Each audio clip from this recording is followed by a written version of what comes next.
얼마 전 서울시는 현대산업개발이 광주 학동 4구역을 재개발하는 과정에서 불법 재하도급에 공모했다고 보고 영업정지 8개월 처분을 내렸습니다. 그런데 이 처분이 과징금을 약 4억 원 부과하는 것으로 변경돼 광주 시민사회가 현대산업개발 봐주기라며 반발하고 나섰습니다. 이다연 기자가 취재했습니다. 지난해 6월 광주 학동 재개발 4구역에서 철거 중이던 건물이 무너져 시민 9명이 숨졌습니다. 국토교통부는 학동 붕괴 참사의 책임으로 시공사 HDC 현대산업개발에 행정처분을 하라고 서울시에 요청했습니다.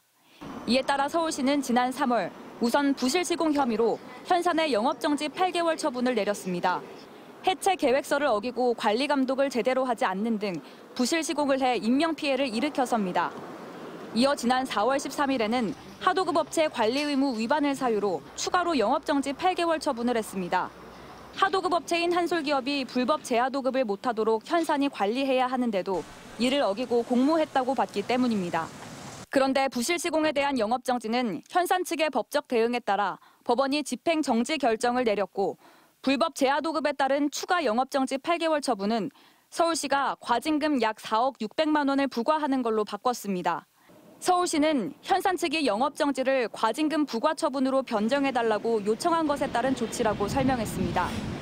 건설산업기본법 시행령에 따르면 부실 시공은 과징금 처분으로 대체할 수 없지만 하도급 업체 관리 의무 위반의 경우에는 건설사업자의 의사에 따라 영업정지가 아닌 과징금 부과 처분을 해야 합니다. 즉 당초에는 현산 측의 의사표시가 없었기 때문에 서울시가 영업정지 처분을 할 수 있었지만 이후 요청이 들어와 변경했다는 겁니다. 국토 쪽에서 그 시행령으로 정해놓은 거거든요. 저희가 그거를 선택할 여지가 없잖아요. 기소기 때문에. 시행령에 따른 조치였다지만 행정처분 수위가 낮아졌다는 비판이 나옵니다. 중대재해처벌법 시행 이전에 난 사고라 형사적 책임에 한계가 있는 만큼 행정처분이 강력해야 한다는 지적입니다. 전혀 타격감이 없을 거라고 봐요. 이제 일단 공사 하나 수주하게 되면 순수익만 한 몇천 원씩 남길 수 있는 그런 기업들인 거잖아요.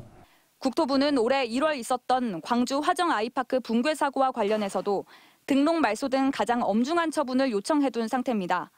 그런데 먼저 발생한 학동 붕괴 사고 관련 행정처분에 잇따라 힘이 빠지자 이 상황을 지켜보는 화정동 희생자 유가족들도 허탈함을 감추지 못하고 있습니다. 그냥 언론적인 수준일 거고 그런 부분도 제대로 처벌이 안 이루어질 거라고 보고 있습니다. 광주 학동과 화정동에서 2번의 붕괴 사고를 낸 현대산업개발에 최종적으로 어떤 조치가 내려질지 주목됩니다. MBC 뉴스 이다현입니다.